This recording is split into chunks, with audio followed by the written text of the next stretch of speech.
Assalamualaikum warahmatullahi wabarakatuh. Waalaikumsalam warahmatullahi wabarakatuh.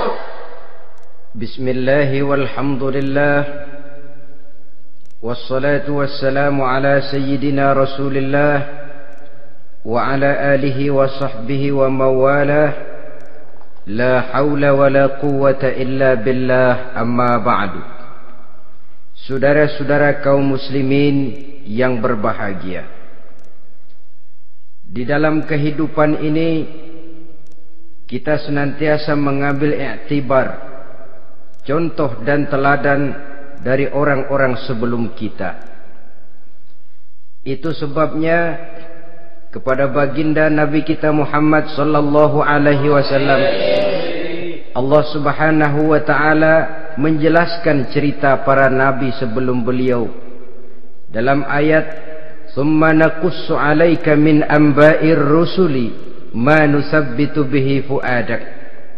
Demikianlah kami ceritakan kepadamu wahai Muhammad sebagian dari kisah para rasul-rasul sebelum kamu yang dengan itu akan memperkuat hatimu, meneguhkan keyakinanmu dan memantapkan pendirianmu. Inilah manfaatnya belajar dari sejarah.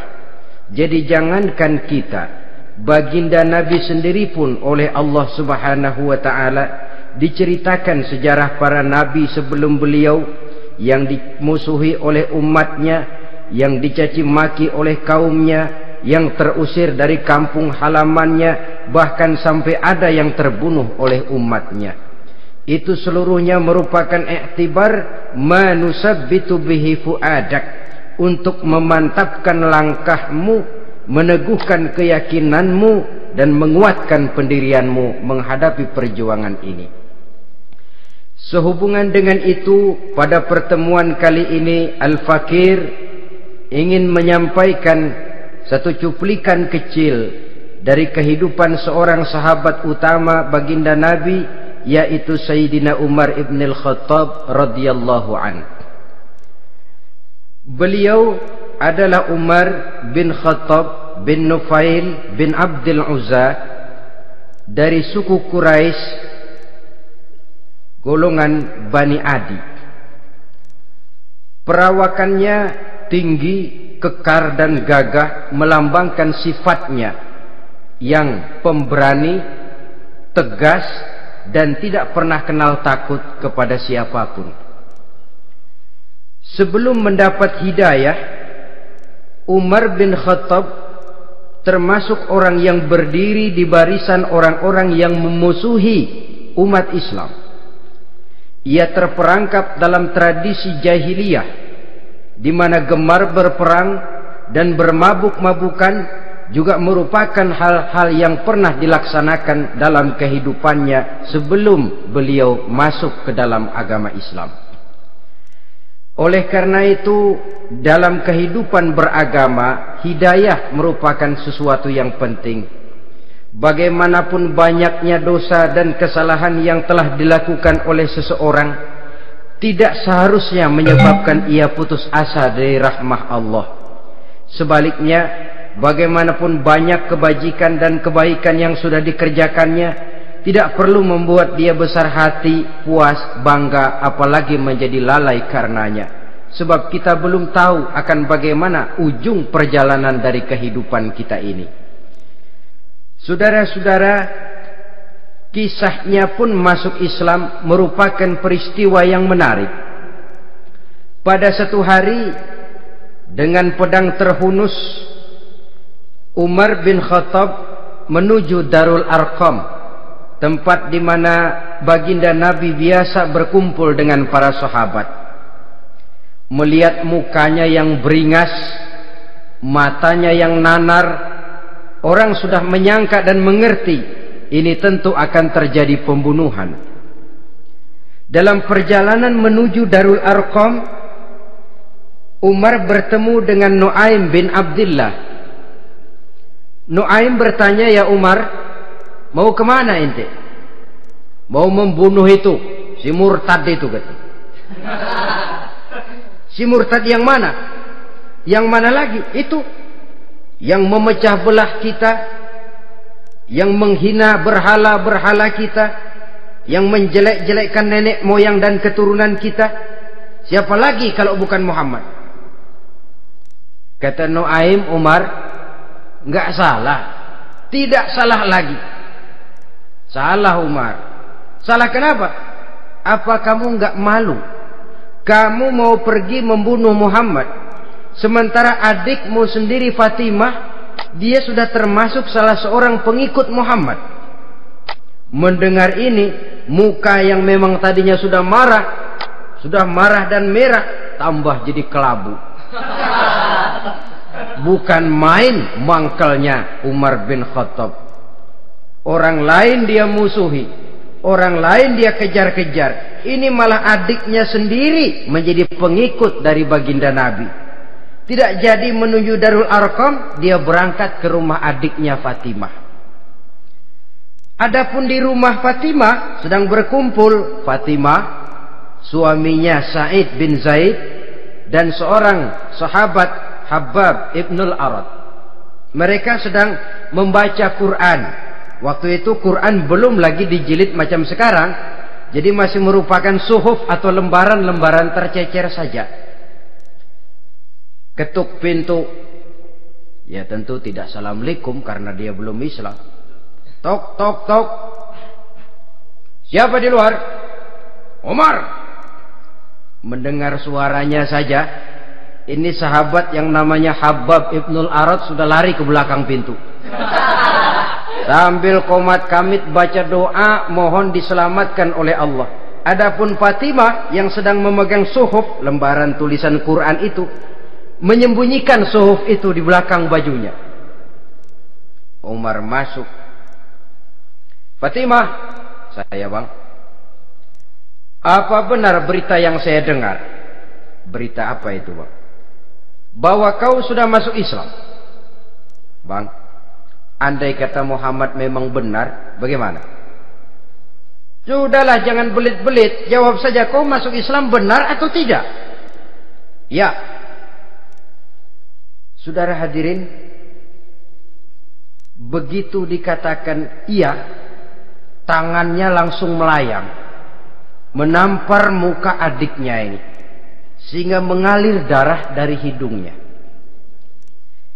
Suaminya Sa'id bin Zaid yang mencoba melindungi istrinya, dipegang lehernya, dibanting, luki dadanya. Oh ini jawara ini.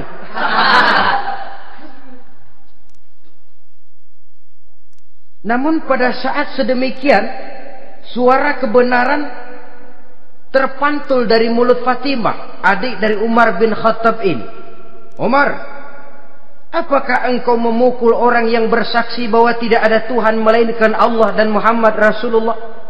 Apakah engkau menganiaya seseorang yang terpanggil untuk mengikuti kebenaran? Manusia macam apa engkau, Umar? Saudara, memang dia orang keras, tapi hatinya mudah menerima kebenaran. Sehingga mendengar kalimat adiknya ini tercenung dia sejenak, melongo, bengong kata anak sekarang. Ini kalau tidak karena keyakinan yang mantap, tidak mungkin orang ini, anak adik saya ini bicara macam begini. Umar, mengapa engkau memukul orang yang bersaksi bahwa tidak ada Tuhan melainkan Allah dan Muhammad Rasulullah? Mengapa engkau pukul orang yang mengikuti kebenaran, menerima hidayah dari Allah? Begitu yakin dan mantapnya, walaupun di tengah satu hal yang sangat menakutkan. Siapa yang tidak takut orang Quraisy berhadapan dengan Umar bin Khattab yang dikenal sebagai singa padang pasir pada waktu itu? Malahan dia termasuk salah seorang jagoan di tradisi masyarakat jahiliyah itu. Ada satu pasar yang namanya pasar Ukaz. Tiap tahun di pasar itu diadakan pesta. Pertama pertandingan syair. Jadi penyair waktu itu jadi kebanggaan. Syair-syair yang menang itu digantung di dinding Ka'bah. Jadi setiap suku akan bangga kalau mempunyai ahli syair yang hebat. Nah, lalu diadakan juga lah perlombaan balap kuda, memanah, termasuk gulat. Lah Umar ini tiap kali pertarungan mesti menang. Belum pernah ada yang berhasil mengalahkan dia. Jawara.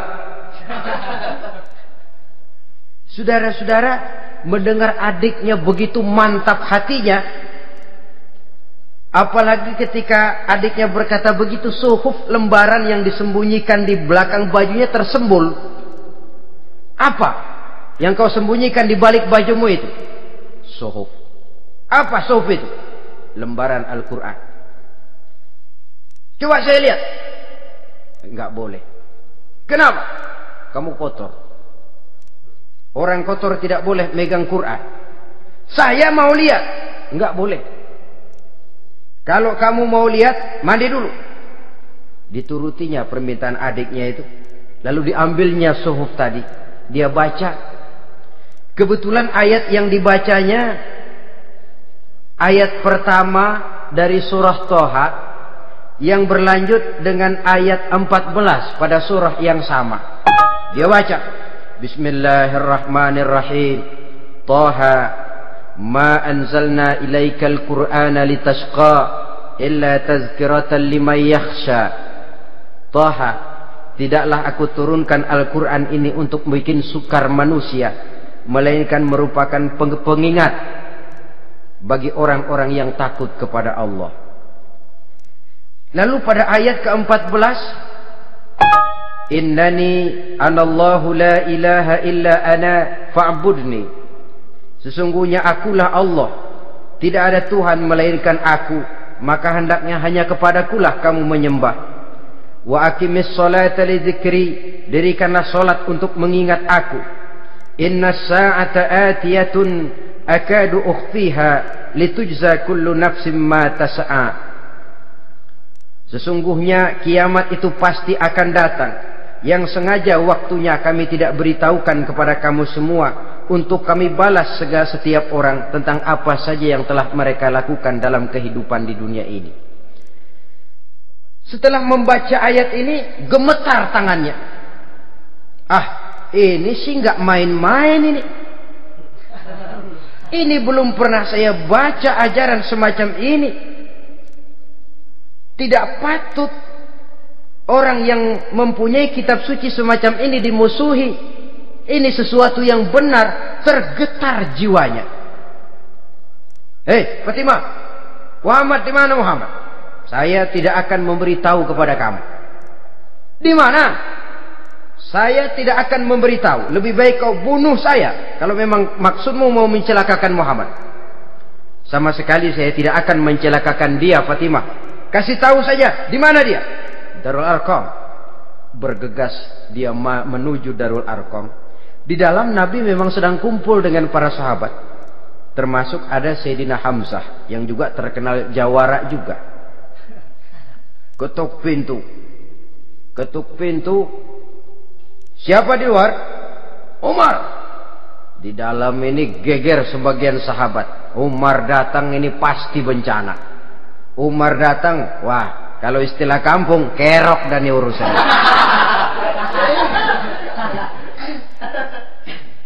Tapi baginda Nabi menenangkan mereka. Tenang, mudah-mudahan ada hikmahnya.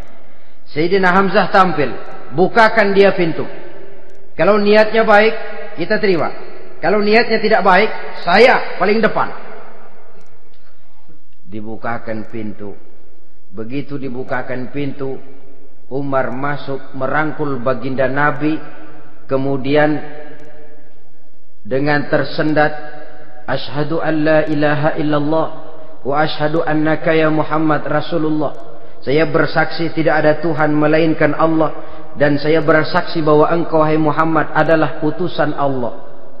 Sahabat takbir semua, Allahu Akbar, Allahu Akbar. Kegembiraan meliputi suasana ketika itu. Kenapa? Karena sebelumnya dikala Umar belum masuk Islam, dia merupakan ganjalan yang paling dikhawatirkan oleh umat Islam. Setelah dia masuk Islam, jelas merupakan satu keuntungan yang sangat besar.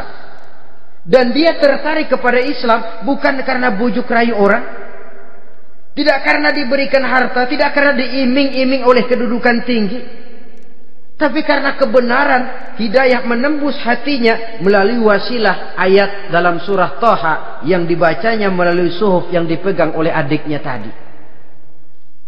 Sejak saat itu berubah 180 derajat Umar bin Khattab radhiyallahu anhu. Tetapi tetap dengan sifatnya keras, tegas, dan tidak pernah kenal takut kepada siapapun. Cuma kalau sebelum Islam, dia kerasnya kepada Islam. Setelah dia masuk Islam, muter arah. Kepada siapapun yang memusuhi Islam, dia bersikap keras, tegas, dan tidak pernah kenal takut.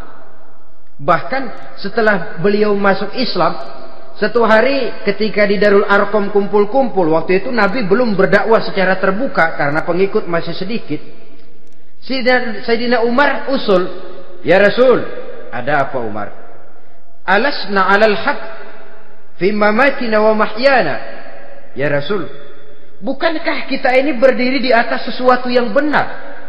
Bukankah mati kita, hidup kita untuk melaksanakan sesuatu yang benar?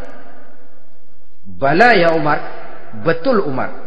Wallazi nafsi biyadih, innakum la'alal haq in muttum wa in hiyitum.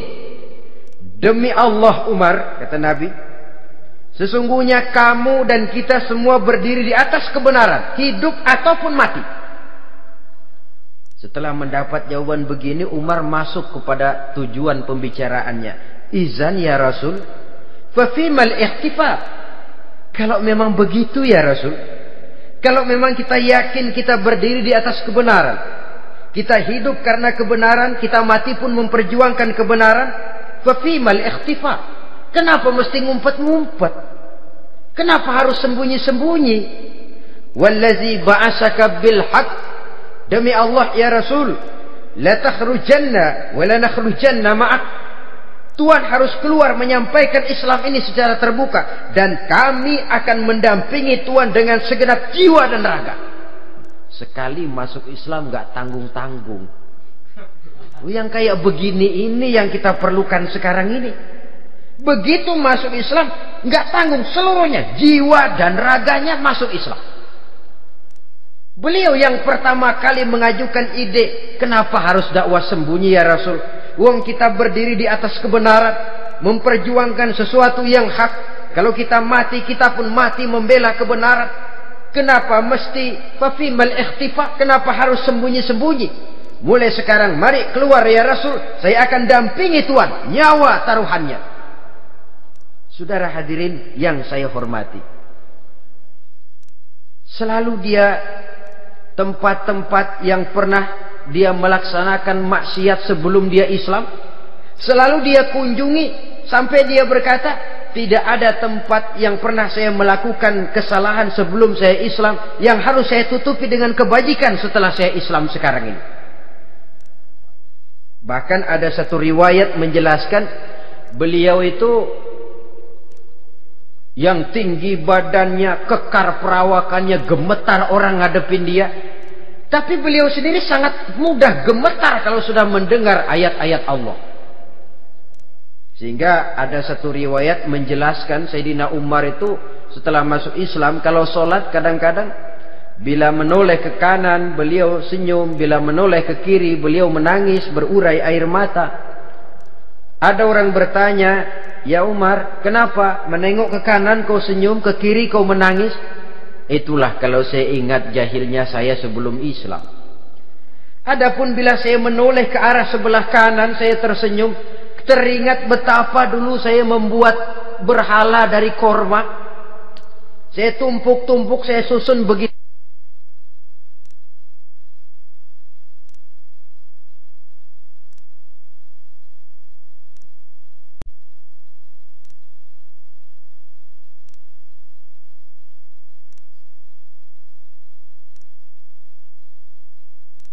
Itu rupa. Setelah saya sembah, saya makan itu korma.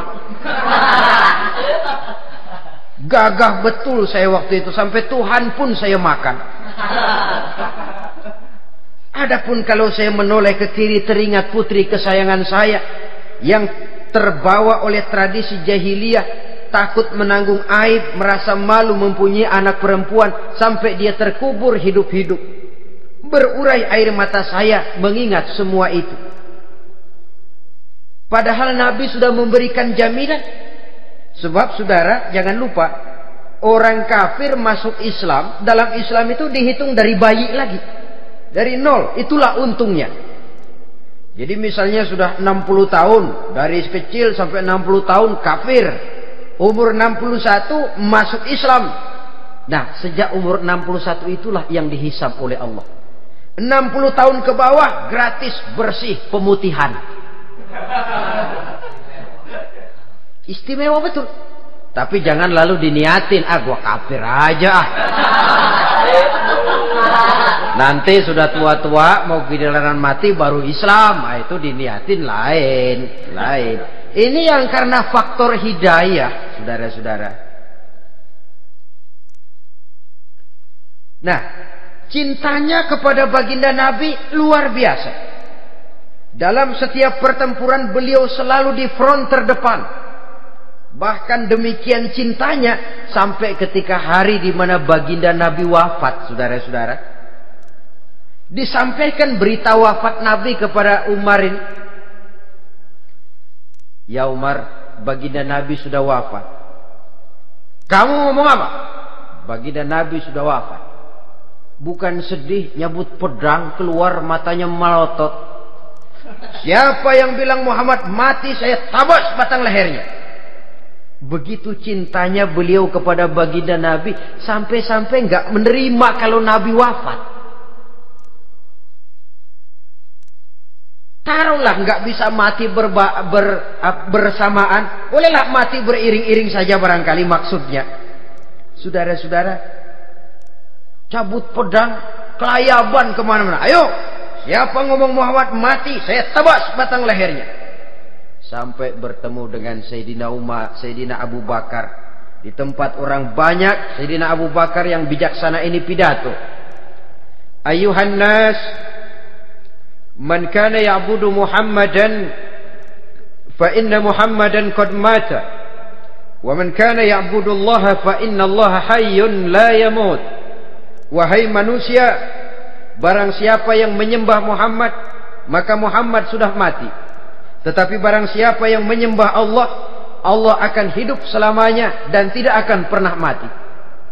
Mendengar pidato ini, Sayyidina Umar sadar bahwa sebenarnya yang tidak bisa mati itu cuma Allah. Bagaimanapun agungnya baginda Nabi, besarnya baginda Nabi, tinggi akhlak budi pekertinya Nabi, cintanya beliau kepada Nabi, Nabi manusia, dan manusia harus mati. Kemudian dibacakan surah Ali Imran ayat 144. Wa ma Muhammadun illa rasul qad khalat min qablihi rusul afa immata aw qutilan qalabtum ala aqabikum. Muhammad tidak lain daripada manusia, telah datang kepadanya rasul. Apakah jika ia mati engkau kembali menjadi murtad atau mundur ke belakang? Mendengar ayat ini dibacakan, Sayyidina Umar sadar, berurai air matanya, menangis dalam kesedihannya. Ini cintanya yang demikian tinggi kepada baginda Rasulullah sallallahu alaihi wasallam. Begitulah seluruh kesalahan yang dia lakukan pada saat sebelum dia masuk Islam, berusaha dia tutupi dan dia tebus dengan segala kebaikan, pengabdian, perbuatan soleh setelah dia masuk Islam. Sehingga diajarkan oleh baginda Nabi, ittaqillaha haitsu ma kunta wa atbi'i sayyi'atal hasanata tamhuha wa khaliqin nasa bi khuluqin hasanin.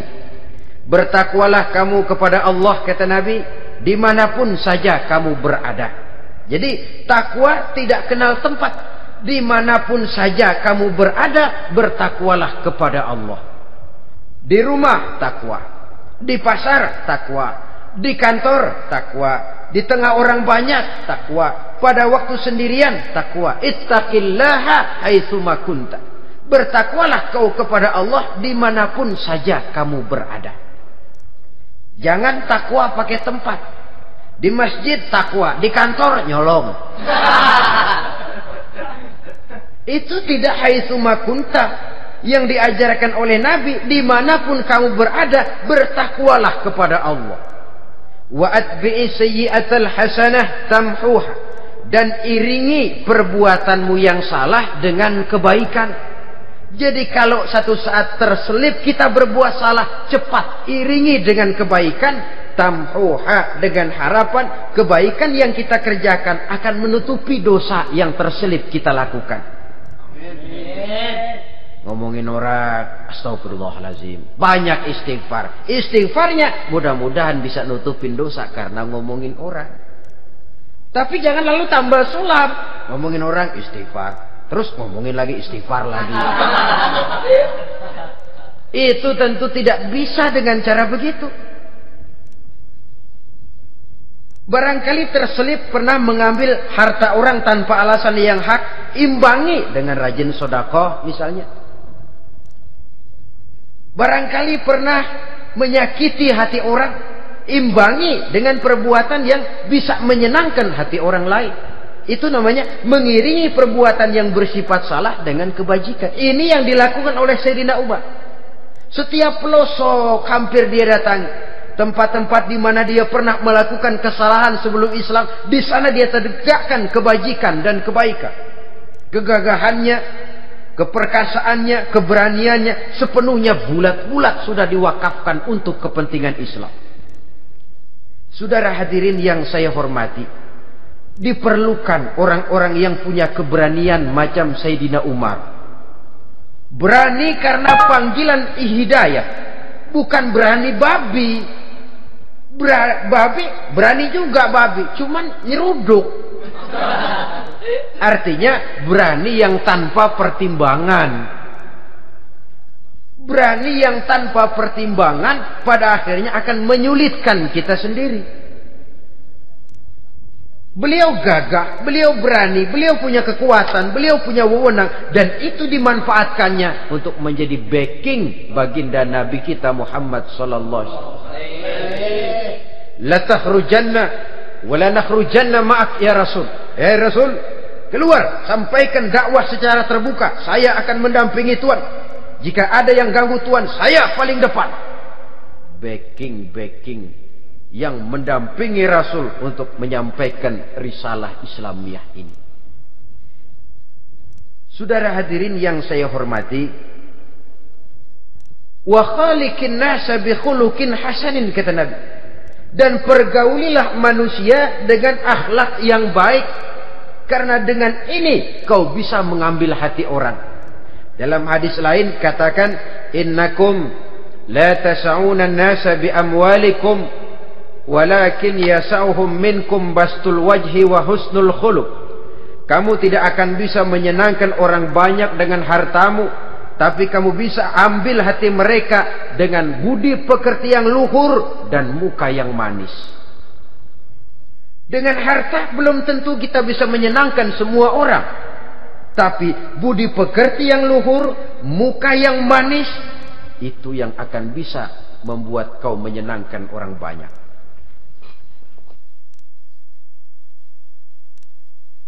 Setelah baginda Rasul wafat,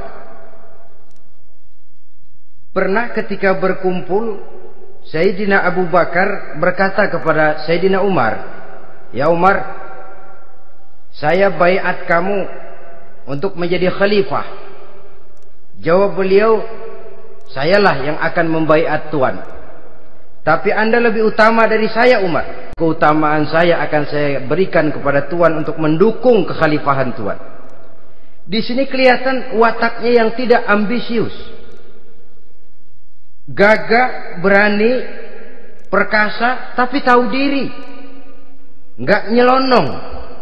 Tidak menggunakan kekuasaannya, kegagahannya untuk maksud yang sewenang-wenang. Oleh karena itu, setelah Sayyidina Abu Bakar wafat, beliau dilantik menjadi khalifah, keluarlah pidatonya yang terkenal. Ayuhan nas, inni qad wullitu alaikum walastu bi khairikum. Hai manusia, aku telah dipilih menjadi pemimpin kamu, padahal aku bukanlah orang yang terbaik di antara kamu. Kalau tidaklah karena aku melihat keutamaan, keteguhan yang dapat melindungi kalian, berat rasanya aku memikul amanah ini. Sebab apa? Alangkah beratnya menunggu datangnya perhitungan di akhirat nanti terhadap Umar. Ini yang jadi motifnya memegang jabatan khalifah. Sungguh berat bagi Umar menunggu datangnya saat perhitungan. Sehingga seolah-olah kalau bisalah jadi Umar bin Khattab saja, jangan jadi khalifah kalau bisa. Tapi moya umat sudah kadang memilih. Sehingga benar kalau dalam satu hadis Nabi pernah mengajarkan jangan memberikan satu jabatan kepada orang yang memintanya. Sebab orang kalau sudah minta jabatan, apalagi pakai jilat-jilat, pakai upeti-upeti, tentu ada tendensinya. Ada batu di balik udang. Kalau udang di balik batu kan mungkin nggak kelihatan, tapi kalau batu di balik udang kelihatan betul itu. Ada maunya, ambisinya. Jangan memberikan satu jabatan kepada orang yang memintanya. Seakan di batinnya Sayyidina Umar menyesali. Kenapa Umar nggak jadi Umar saja, kok mau jadi khalifah gitu. Alangkah berat perhitungan buat saya di akhirat nanti. Nah, setelah jadi khalifah, sebagai satu i'tibar, saya akan mencoba mengemukakan beberapa sifatnya yang menonjol untuk pelajaran buat kita semua. Pertama, sikapnya terhadap keluarganya setelah beliau menjadi khalifah. Kedudukan sebagai keluarga Umar bin Khattab bukan merupakan kedudukan istimewa. Itu ditanamkan betul kepada keluarganya. Jangan karena bapakmu khalifah, lalu mentang-mentang anak khalifah kau merasa dapat fasilitas, merasa bisa berbuat semau-maumu. Kau harus punya tanggung jawab dan beban moral, memberikan contoh yang lebih baik kepada rakyat. Ini yang ditekankan kepada keluarganya. Kalau beliau mau mengeluarkan undang-undang, undang-undang itu lebih dahulu dibicarakan di tengah keluarganya, kumpul anak-anaknya. Ini akan ada undang-undang begini. Siapa di antara kalian mau mentaati, persilakan. Yang tidak pun persilakan. Tapi saya ingatkan, kalau ada dari keluarga Umar yang melanggar peraturan yang saya keluarkan ini, saya akan menghukumnya 2 kali lipat karena dia keluarga saya. Menghukumnya 2 kali lipat karena dia keluarga saya. Jadi bukan mentang-mentang anak babe lalu kebal hukum. Tidak. Siapa yang di antara kalian melanggar peraturan ini, akan aku kenakan hukuman 2 kali lipat karena dia keluargaku.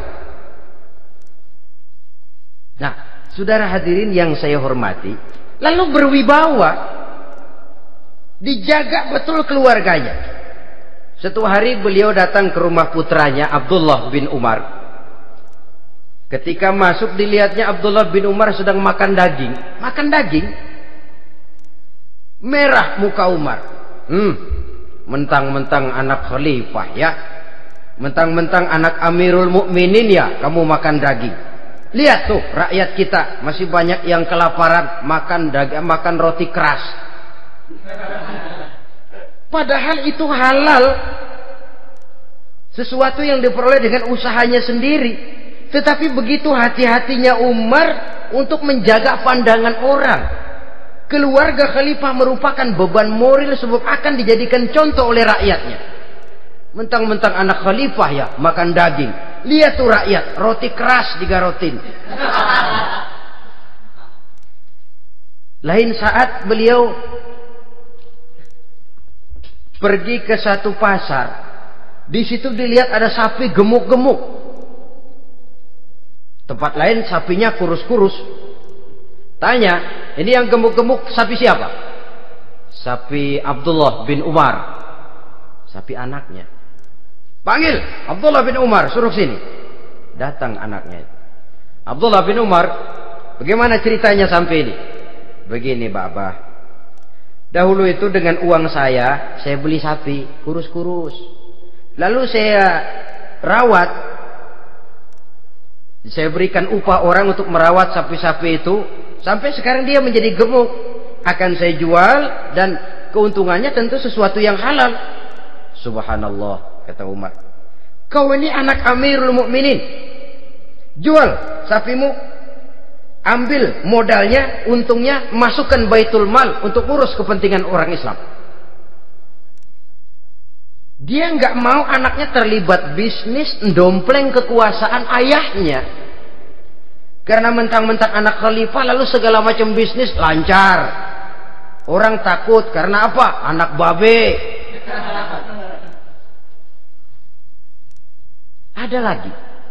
Pada waktu pembagian harta ghanimah, putri beliau yang namanya Hafsah, ini adalah istri baginda Nabi, meminta bagian.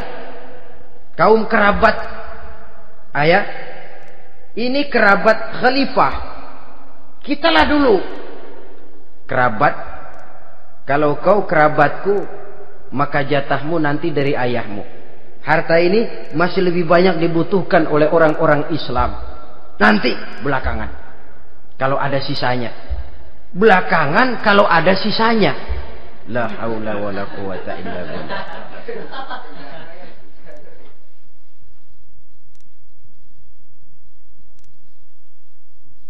Saudara hadirin, itu terhadap keluarganya. Kemudian apa sifat-sifat yang menonjol dari kepemimpinannya? Pertama, kesederhanaannya.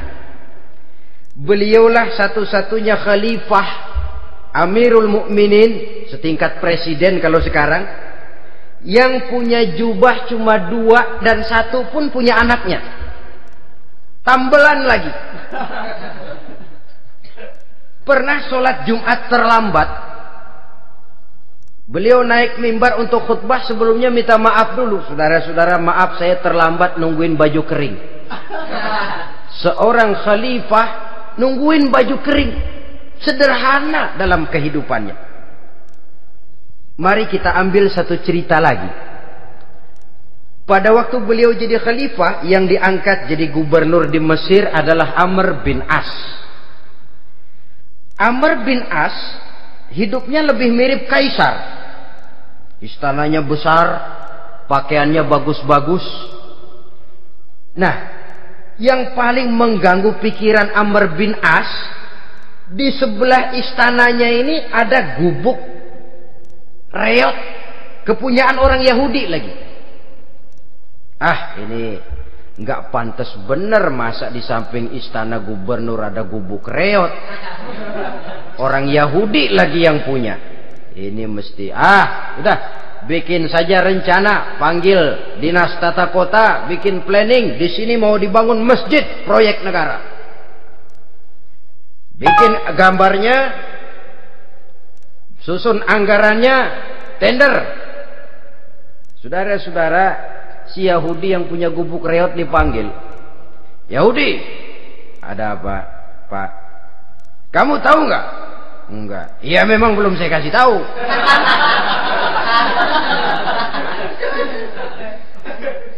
Ada apa, Pak? Itu kamu punya gubuk. Tahu?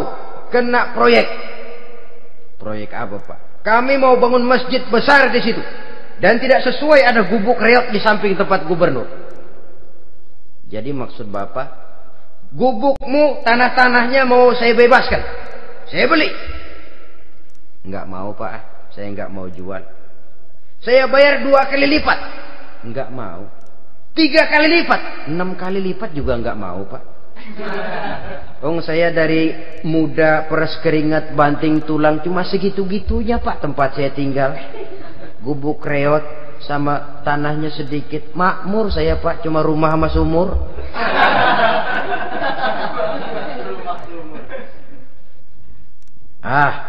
Ini Yahudi kelewatan juga. Akhirnya turun perintah, sudah, kalau dia nggak mau dibebaskan, gusur saja, tarik, ambil bulldozer. Digusur.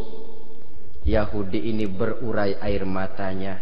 Aduh, begini, jadi rakyat kecil, udah jatuh ketiban ember lagi.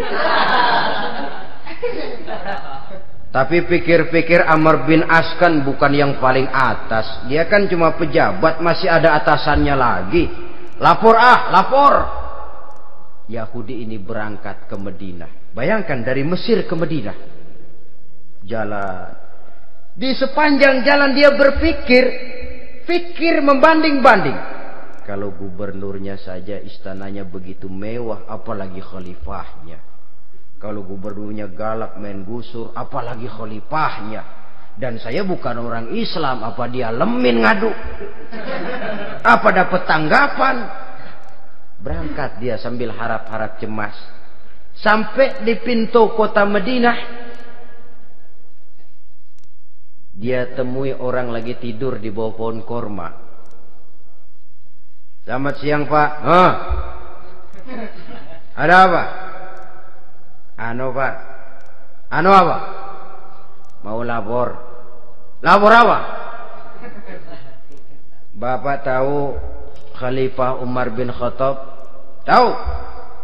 Istananya di mana, Pak? Istananya di atas lumpur. Di atas lumpur. Di atas lumpur. Pengawalnya banyak, Pak. Banyak. Siapa, Pak? Yatim piatu, janda-janda tua, orang-orang miskin, orang-orang lemah, itu pengawalnya. Pakaian kebesarannya apa sutra apa, Pak? Pakaian kebesarannya malu dan takwa. Saya nggak ngerti, Pak. Itulah Umar bin Khattab. Lalu orangnya sekarang di mana, Pak? Di depan ente. Rupanya yang dia tanya itulah orangnya. Gemeter Yahudi ini, keringat bercucuran. Coba, istananya di atas lumpur. Sebab beliau berprinsip, bagaimana saya bisa menghayati nasib rakyat kalau saya tidak merasakan apa yang mereka rasakan?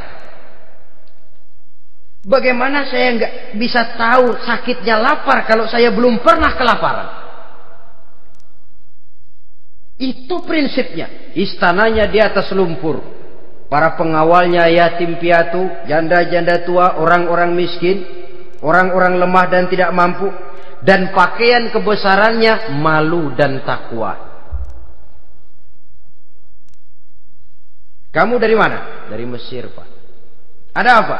Mau laporan gubernur Bapak di Mesir yang namanya Amr bin As. Kenapa? Main gusur aja, Pak. Ceritanya, iya dia mau bangun masjid. Kebetulan di areal itu saya punya tanah sama gubuk segitu-gitunya. Saya nggak mau dibeli, digusur, Pak. Saya mau mencari keadilan. Begini, kamu lihat tempat sampah itu, lihat. Di situ banyak tulang. Coba kamu ambil kemari satu, tulang unta, bawa sini. Bingung Yahudi. Pak, saya kemari mau cari keadilan. Kalau tulang mah di Mesir juga banyak, Pak. Sudahlah, pokoknya kau ambil saja tulang itu. Dicoker-coker, dapat, dikasih. Tulang itu digaris lurus oleh Sidina Umar dengan ujung pedang. Red. Nah, nih, kau bawa kepada Amr bin As. Makin bingung itu Yahudi. Suruh bawa tulang cuman digaris. Nanti saya ngomong apa, Pak? Sudahlah, kasih saja. Pulang dia. Sampai di Mesir, Tuan Gubernur, ada apa? Saya baru menghadap khalifah. Kemudian beliau sampaikan ini, dikasih tulang. Amr bin As ngelihat tulang ada goresan lurus dengan ujung pedang, gemetar, badannya keluar keringat dingin, panggil kepala proyek, proyek batal. Masjid nggak jadi didiriin. Itu gubuk Yahudi diriin lagi. Ini Yahudi makin bengong. Ini gubernur dapat tulang doang segitu takutnya.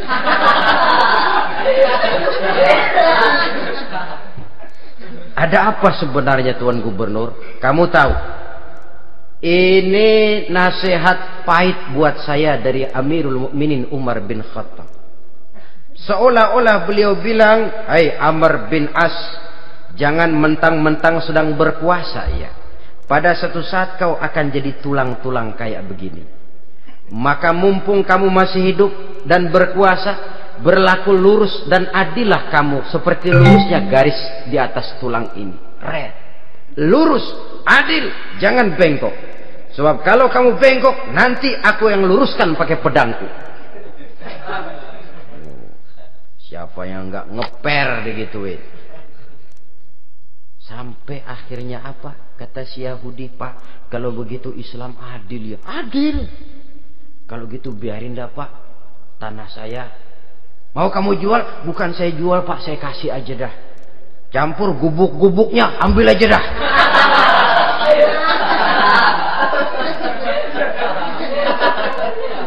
Masuk Islam si Yahudi ini oleh karena keadilan dari Umar bin Khattab. Begitulah kesederhanaan hidupnya. Sampai saudara, yang ironi betul, pernah Utsman bin Affan, Ali bin Abi Thalib, Thalhah dan Zubair kumpul mendengar berita bahwa Sayyidina Umar ini punya hutang. Bayangkan, seorang khalifah untuk melangsungkan hidupnya sampai punya hutang. Padahal Baitul Mal di bawah kekuasaannya. Berunding Utsman, Ali, Thalhah, Zubair. Kalau kita langsung ngomong sama Umar nggak enak dong, dia nggak bakalan terima. Lewat putrinya aja, Hafsah. Baik. Hafsah ngomong sama Umar, Abah, kenapa? Bagaimana kalau honor Abah ditambah, ditingkatkan supaya hutang bisa ketutup? Hafsah, saya Abah. Siapa yang nyuruh kamu ngomong begitu? Enggak ada. Ada. Saya tahu ada ini. Kalau enggak ada, kamu enggak mungkin ngomong begitu. Tapi orangnya kalau saya tuntut, mereka mungkin enggak mau. Sekarang saya mau tanya Hafsah, kau kan istri Rasul, betul? Nah, saya mau tanya, suamimu makanannya apa? Daging? Bukan. Roti. Tempat tidurnya kasur empuk? Bukan. Kain kasar yang kalau musim panas kami bentangkan, kalau musim dingin separuh buat tidur, separuh buat selimut. Pakaian yang dibelikan untukmu berapa banyaknya? Cuma 2. Nah, itu guru saya, orang yang paling saya cintai, dan itu yang saya ikuti.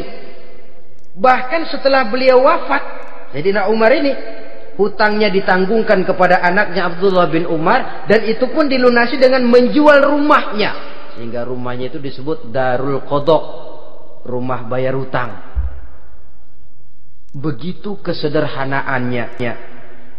Jadi nggak pakai aji mumpung jadi khalifah lalu kayak ikan gurita, tangan yang mana aja megang. Itu kan mental monyet. Monyet itu kan begitu, tangan megang kiri kanan, mulut ngawal, kaki megang, temennya dikasih masih ngerampas juga. Monyet rakus betul itu. Itu kesederhanaannya. Kenapa kesederhanaan ini timbul? Karena sikap zuhudnya. Zuhud itu tarkud dunia li ajlil akhirah. Orang yang mengambil dunia hanya yang diperlukan dengan lebih mengutamakan kehidupan akhirat. Watak zuhudnya yang sangat menonjol. Dialah pahlawan yang paling berani di medan perang. Dialah imam yang paling khusyuk di masjid. Dan tidak jarang kalau sholat sendiri, begitu membaca ayat yang menceritakan neraka, nangis berurai air matanya. Saudara hadirin ma'asyiral muslimin rahimakumullah. Jadi kesederhanaan dan kezuhudan ini bukan lewat teori disampaikan oleh Umar, bukan lewat penataran seluruh aparat, tidak, lewat contoh konkret. Inilah saya, contoh sederhana dan zuhud. Bagaimana saya akan bisa merasakan penderitaan kalau saya sendiri tidak pernah menderita? Bagaimana saya akan tahu sakitnya lapar kalau saya belum pernah kelaparan? Maka tanpa penataran, tanpa upgrading segala macam, berhasil karena prinsip keteladanan. Beliau jadi contoh utama. Dan sumber utamanya tentu tidak lain karena contoh dari baginda Nabi besar Muhammad sallallahu alaihi wasallam. 2, sederhana, yang kedua zuhud. Yang ketiga, sifat yang menonjol dari kekhalifahannya adalah adil. Kalau sudah bicara soal hukum, dia tidak pernah kenal kompromi. adalah seorang pemuka Nasrani masuk Islam. Namanya Jabalah bin Aiham. Ketika dia bikin haji, kain ihramnya keinjak orang Arab yang hitam. Badui. Jengkel. Dia merasa bekas tokoh. Enak aja nih orang udah jelek nginjak lagi. Ditempeleng orang tadi. Orang ini lapor kepada Umar. Panggil Jabalah bin Aiham. Panggil. Kau ditampar? Betul Khalifah. Tampar dia. Tampar lagi. Dipukul orang itu. Di depan Sayyidina Umar. Jadi tidak karena kau ini bekas kepala suku, kau ini bekas orang terhormat, lalu ada kebijaksanaan yang tidak bijaksana. Kebijaksanaan yang akhirnya jadi tidak bijaksana. Dan itu memang sudah dimulai dengan memblokir keluarganya. Tidak satu keluarganya pun yang boleh mempunyai perasaan bahwa menjadi keluarga khalifah merupakan fasilitas dan keuntungan. Kau jangan makan di atas punggungku. Kau jangan menikmati fasilitas di atas keringatku. Dan tidak ada keinginan mewariskan jabatan khalifah kepada anak-anaknya. Pernah beliau musyawarah. Saya bingung. Kenapa khalifah? Gubernur Kufah ini sulit nyari orang. Diangkat yang lemah, rakyat ngeluh. Diangkat yang keras, rakyat juga ngeluh. Ada calon khalifah. Kalau ini mah nggak salah lagi nih buat gubernur Kufah. Siapa? Abdullah bin Umar. Anak beliau sendiri. Melotot matanya. Jangan macam-macam kau. Cukup satu orang Umar memegang jabatan ini. Kalau berhasil, kami keluarga Umar sudah merasakannya. Kalau gagal, cukup kegagalan seorang Umar. Tidak berusaha mengorbitkan anaknya. Wah, anak babeh diangkat jadi jadi Tidak, malah diblokir. Cari yang lain. Tapi Abdullah bin Umar cukup syarat ya khalifah. Dia orang bertakwa dan soleh. Yang takwa dan soleh bukan cuma anak Umar. Anak orang lain juga banyak yang takwa dan soleh. Itu prinsipnya. Sehingga ketegasannya ini membuat orang jadi sungkan. Dan tidak seorang pun berani kirim-kirim upeti hadiah. Pernah itu ada pejabat dari Azerbaijan kirim makanan. Kue, mending apa? Kue. Gitu dicicipi enak. Enak juga ya kue ini. Enak khalifah. Ini di sana apa makan rakyat biasa? Bukan. Ini makanan orang-orang VIP. Nah, dibungkus lagi itu kue. Dibungkus. Ontamu mana? Di luar. Ambil, bawa pulang, serahkan lagi kepada gubernur di sana, kasih tahu salam dari Umar bin Khattab. Kenyangkan dulu rakyat dengan makanan seperti ini. Kita belakangan. Jadi kalau rakyat lapar, saya orang pertama yang akan merasakan kelaparan. Tapi kalau rakyat makmur, biarlah saya menjadi orang terakhir yang kenyang. Kan bagus prinsip itu. Jikalau rakyat kelaparan, saya akan jadi orang pertama yang merasakan lapar. Tapi kalau rakyat makmur, biar saya jadi orang terakhir yang kenyang. Jangan dibalik. Pada saat rakyat kelaparan, dia kekenyangan. Dan selanjutnya, sikap keadilannya ini, saudara-saudara, menyebabkan hukum lalu jadi berwibawa. Pernah beliau jalan-jalan di lorong kota Madinah. Di tempat yang namanya Harah bersama Aslam. Ada ibu-ibu, anaknya nangis. Lapar ma. Sabar, dikit lagi matang katanya. Memang tuh ibu lagi ngerebus. Bunyi, air ngegulak. Luguk. Umar lihati dari jauh. Belum juga matang. Nih anak dari nangis, lapar, sampai capek nangis, sampai tidur. Anak tidur, Umar samperin. Bu, yang masak apa sih kok nggak bisa matang? Saya nggak masak apa-apa tuan. Itu pating kerubuk apa? Ketika dibuka ya cuma air saja. Subhanallah, ibu sudah ngebohongi anak ibu sendiri. Habis harus bagaimana tuan? Saya sudah nggak punya makanan untuk dimasak. Sementara perut nggak kenal kompromi. Jalan satu-satunya, ya terpaksa anak saya bohongi. Saya bilang sebentar lagi matang sampai dia tidur sekarang ini. Memangnya Khalifah Umar gimana sih ngurusi rakyat? Subhanallah, dia orang zalim. Dia yang memegang urusan kami, tapi dia nggak tahu nasib saya. Anak kelaparan, keluarga terlantar. Oh begitu. Iya, zalim betul Umar bin Khattab itu. Kalau begitu ibu tunggu sebentar. Dia pulang bersama Aslam menuju Baitul Mal. Dia ambil tepung 1 karung, dipikul sendiri. Dipikul sendiri, kata Aslam, ya Khalifah biar saya yang bawa. Jangan. Kenapa Khalifah? Apa kau kira kau sanggup mikul dosa saya di akhirat nanti? Biar saya yang mikul sendiri. Dia bawa ke tempat tuh ibu-ibu. Dia masakin sendiri. Nah bu, sudah matang, persilahkan masak. Makan. Alhamdulillah Tuhan. Tuhan Allah memberkahi Tuhan. Tuhan lebih baik dari Umar bin Khattab yang zalim itu. Memang sebenarnya Tuhan siapa, kata tuh ibu? Saya. Iya. Saya ya Umar bin Khattab yang ibu bilang zalim itu. Gemetar si ibu. Gemetar si ibu. Tapi memang peka dan menghargai kritik orang. Tidak membungkam setiap orang yang nadanya sumbang atau berbeda. Kadang beliau berkata, saya khawatir karena orang terlalu segan dengan saya, lalu nggak ada yang berani negor kalau saya salah. Kan begitu biasanya. Karena sudah terlalu segan, lalu semuanya orang mau diaminin saja. Asal dibilang nggak benar, marah, jengkel. Lalu disingkirin, maunya diiyain, ingge kula nuwun. Oke bos. Beliau bilang, saya khawatir kalau tidak ada orang yang mau menegur kesalahan saya jika saya terlanjur nanti. Tahu-tahu muncul orang, demi Allah, saya akan menegur Tuhan dengan pedang saya ini. Cerah mukanya, senyum bibirnya, alhamdulillah, anak muda, saya memerlukan orang macam kau. Yang berani berkata ya terhadap yang benar dan tidak terhadap yang tidak benar, apa dan bagaimanapun resikonya. Di sini kelihatan sikap beliau menghadapi orang yang berbeda pendapat.